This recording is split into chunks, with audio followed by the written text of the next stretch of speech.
Today's story is about the most dangerous prisoner in jail, a man who once had to be arrested by over 100 armed officers.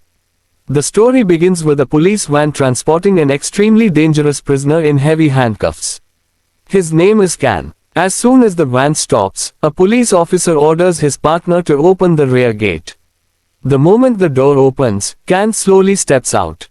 The police have brought him to the hospital so he can meet his mother one last time. But as soon as Cain walks inside, the doctor says with a heavy heart, "I'm sorry, your mother passed away this morning." Hearing those words, Cain quietly replies, "I want to see her one last time." The officers escort him to his mother's room. Cain silently stands beside her, looking at her for the final time. After a while, the police take him back toward the elevator. As soon as the elevator doors open, every police officer suddenly falls to the ground. And Cain instantly escapes. After fleeing the hospital, Cain heads straight to a bar. Outside, two men block his path. They try to stop him, but they have no idea who they're dealing with. Without showing the slightest hesitation, Cain brutally knocks them both down. With the road clear, he walks inside the bar. Inside, members of the Lekin gang are drinking and talking. One of them asks about their friend Rook's death. What really happened to Rook? A gang member begins telling the story. Rook and I were delivering our goods when a stranger suddenly appeared. As soon as Rook approached him, the man slashed his hand with a knife and attacked him. I chased the attacker, but he escaped. When I came back, Rook was already dead, and his severed hand was gone. As soon as the story ends, complete silence fills the bar. Suddenly, Cain bursts into laughter. The same gang member angrily asks, "What's so funny?" Cain smiles and calmly replies, "If you are going to lie, at least come up with a better story." Right in front of everyone, Cain exposes the man's lie. "You never chased me. You ran away to save your own life, and left your partner behind to die." Then Cain asks one question. "Where is Lekin?" The men in the bar immediately surround him. They believe one man can't possibly defeat all of them. But they have no idea that after spending 7 years in prison, Cain has become even more dangerous. At that moment, a man named Hyde walks in. Looking at Cain, he says, "You remind me of someone, but it can't be him. He was serving a long sentence. Tell me, which prison did you escape from?" Cain answers without hesitation, "Hum prison Belmarsh, Britain's highest security prison." Hyde looks at the others and says, "Do you know who this is?" "He's Lincoln's younger brother, Cain." He laughs before adding, "Years ago, we gave him a job, but he messed everything up and ended up in prison." Cain coldly interrupts him, "Not years, 7 years." Hyde smirks, "Looks like prison changed your face. I barely recognized you." Just then, another gang member rushes toward Cain. Before the man can attack, Cain pulls out a gun and shoots him in the foot. Another gang member shouts, "Boss, he's the one who killed Rook." Hyde immediately turns toward the liar. "Really? I thought you said you chased him." Without saying another word, Cain removes a small package from his jacket and throws it onto the table. "Go ahead, open it."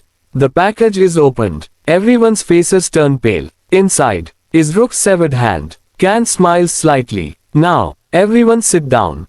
Don't worry, I won't kill you that easily." Hyde stares at him and says, "Looks like prison turned you into a bloodthirsty monster."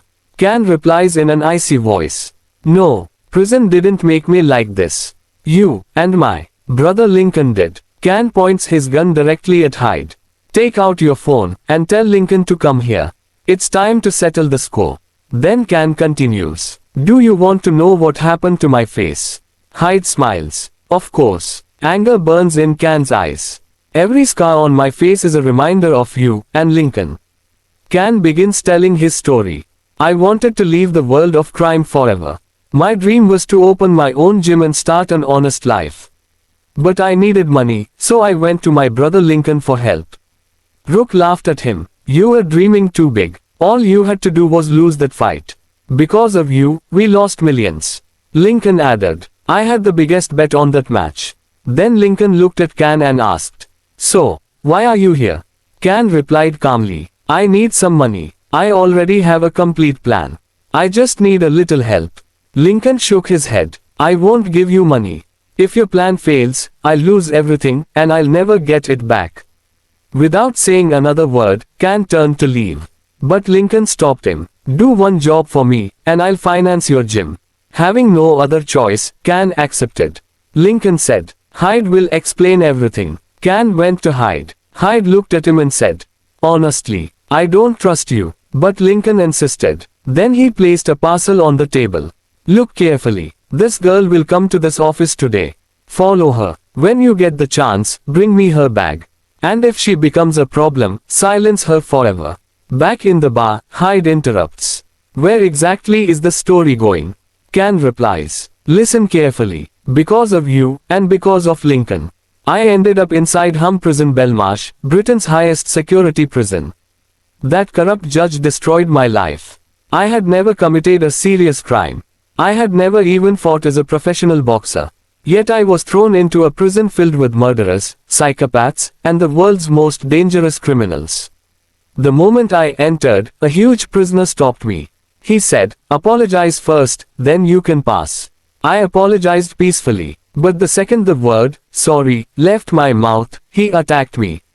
A brutal fight broke out. Cain fought back with everything he had. Then another prisoner came from behind and stabbed him with a knife. Within seconds, dozens of prisoners joined the attack. Cain was completely alone. The violent criminals surrounded him from every direction and beat him mercilessly. Finally, they slammed his head against an iron staircase and kicked him so hard that he collapsed. Hearing the commotion, prison guards rushed in and took him to the hospital. After examining his X-rays, the doctor said, Your jaw will heal. You can replace your broken teeth after your release. Cain looked at the doctor and quietly replied, No, leave them the way they are. It doesn't matter. A few days later, Cain was allowed to meet his mother. The moment she saw him, she was horrified. Looking at his broken teeth, she asked, My son, what happened to you? Cain answered, The prisoners here are extremely dangerous. None of this was my fault. Then he said, Please ask Lekin to come and see me once. His mother sadly replied, Lekin doesn't care anymore. He's too busy with his own life. Just serve your sentence, and come home safely. Her health had already begun to fail. At that moment, Cain realized something. He wasn't the only one suffering because of prison. His mother was serving a sentence too. He had no family, no friends. He was completely alone. And from that day on, Cain understood one thing. If you want to survive, you have to rely on yourself. Now, every single day brought a new challenge. One day, as soon as I stepped out of my barrack, 2 prisoners charged at me with knives and sticks. They surrounded me from both sides.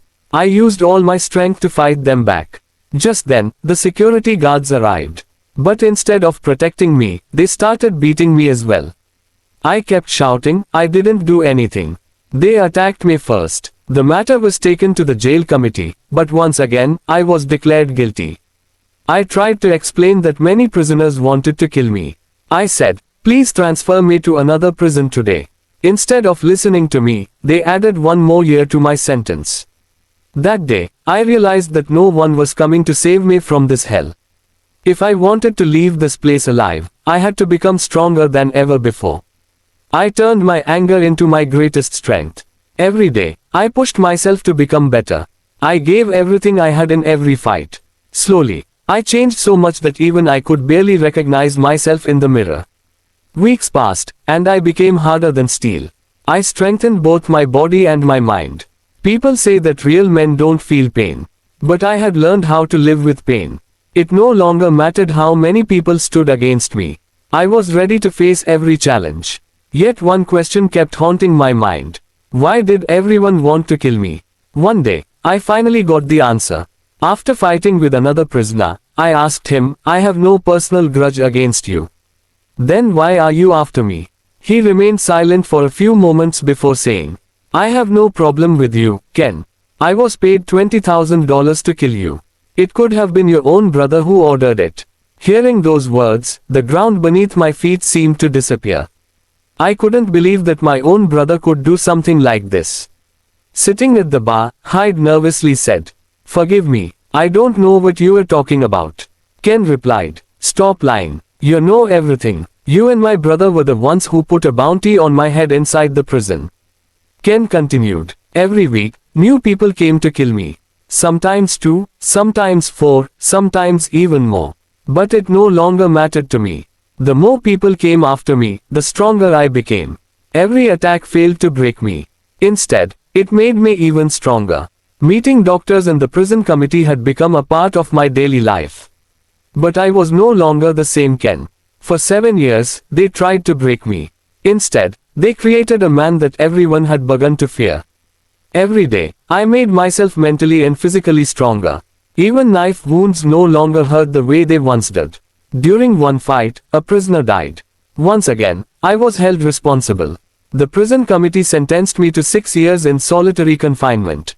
By then, I fully understood one thing. If I wanted to escape this hell alive, I had to become even stronger. Gradually, my anger started taking control of me. Now I wasn't just fighting prisoners.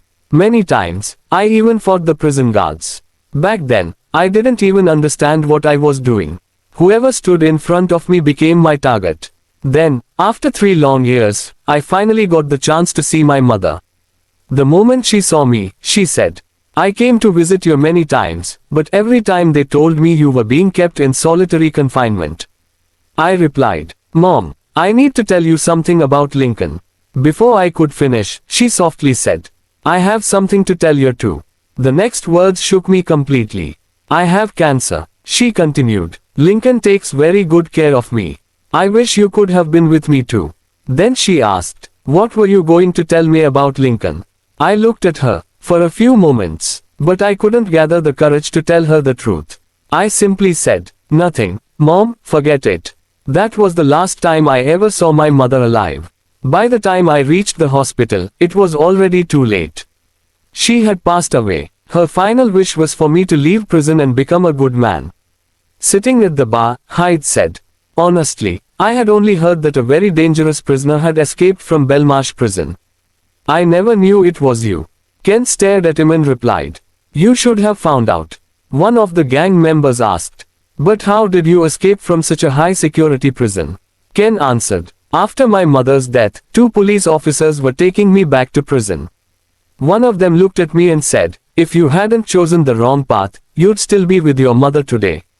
Without wasting a second, I attacked both officers. I overpowered them inside the elevator.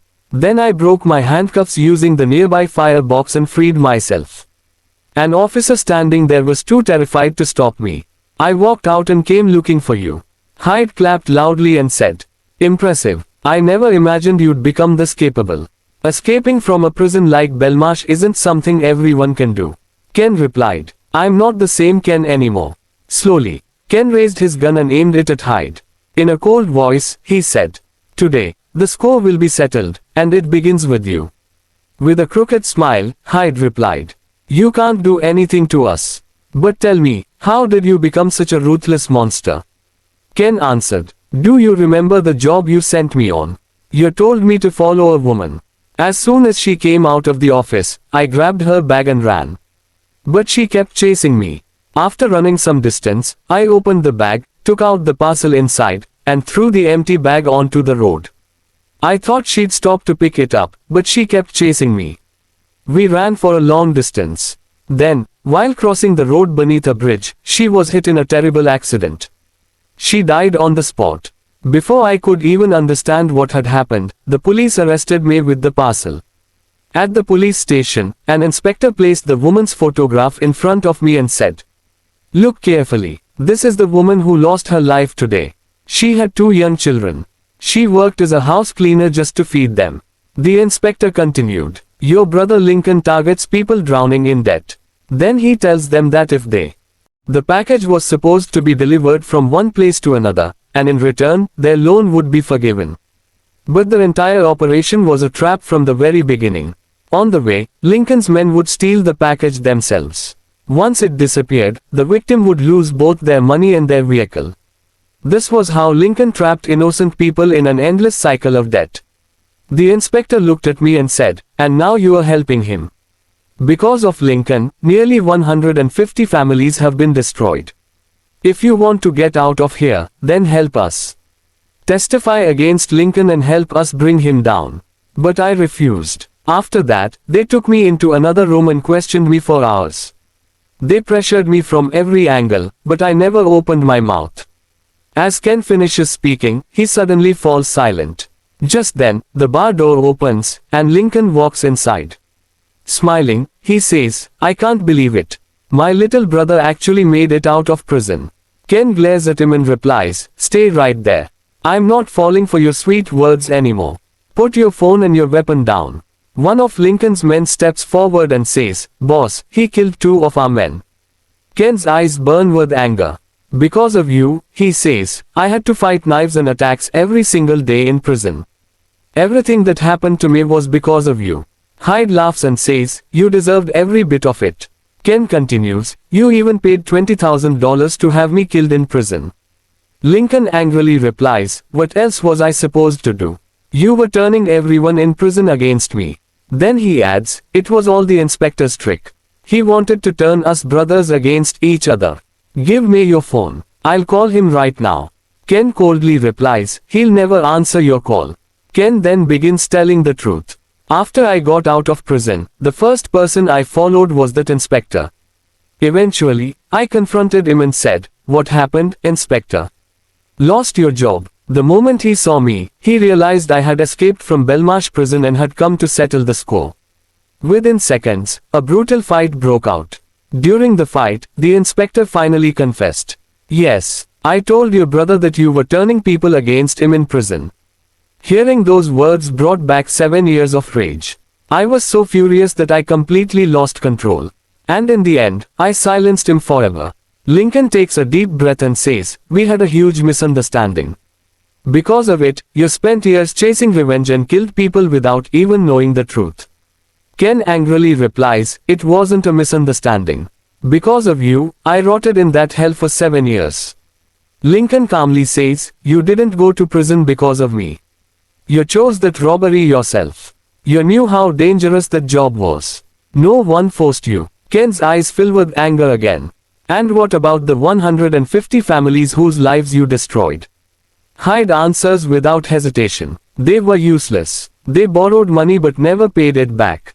Anyone who couldn't repay their debt was simply removed." Ken's patience finally snaps. The people inside the bar immediately step back in fear. Lincoln watches his most trusted man collapse to the floor. His face turns red with rage. "You killed 2 of my men," he growls. "I was still willing to forgive you. But today, you made the biggest mistake of your life by killing my right-hand man. Now I'll punish you in a way you never imagined." Ken slowly pulls a phone from his pocket and tosses it toward Lincoln. "He'll recognize it," Ken says. "It belongs to the man who managed all your accounts. I found him. At first, he didn't recognize me. But the moment he did, he pulled out a gun. I took it away and told him, 'If you want to live, tell me everything about Lincoln's accounts. I want to destroy his entire empire.' Out of fear, the man told me everything. Every hidden account, every secret bank, every dollar you had hidden across different countries." Lincoln shouts, "You're lying." Ken calmly replies, "Then check your phone. Go ahead. Look for yourself. Every single account is empty." Ken takes a deep breath. "For 7 years in prison, I dreamed of only one thing. If I ever got out, I would help those 150 families whose lives were destroyed because of you. That hope kept me alive every single day. I still remember a police officer telling me, 'The brother you were trying to protect wants you dead. There's still time.' But even then, I had only one answer. I have to see my mother first." Ken slowly looks around the bar. "Now it's time for the story to end. Anyone who wants to leave, can leave. But you, Lincoln, you are staying here." Lincoln replies with burning anger. "Today is your last day, Ken." At that moment, a waitress suddenly grabs a bottle from behind the counter and smashes it over Ken's head. Taking advantage of the distraction, Lincoln's men attack him from every direction. A massive fight erupts inside the bar. Dozens of men charge at Ken at once. But 7 years in prison had turned him into a fearless fighter. One by one, he takes every attacker down. Within minutes, the entire bar is destroyed, and almost all of Lincoln's men are lying unconscious on the floor. Now only the 2 brothers remain. Breathing heavily, Lincoln asks, "What did you gain from all this?" "The empire I built, you turned it into dust." Ken quietly replies, "I didn't destroy your empire. I ended your sins. Filled with rage, Lincoln pulls out a knife and lunges at Cain. A fierce final fight begins. During the struggle, the same knife pierces Lincoln's own stomach. He collapses to the ground. Cain looks at him for a few silent moments. Then he walks away. With Lincoln's death, his reign of crime finally comes to an end. The fortune he had hidden is used to free hundreds of families from debt. And with that, the story of one of the most dangerous prisoners finally comes to an end.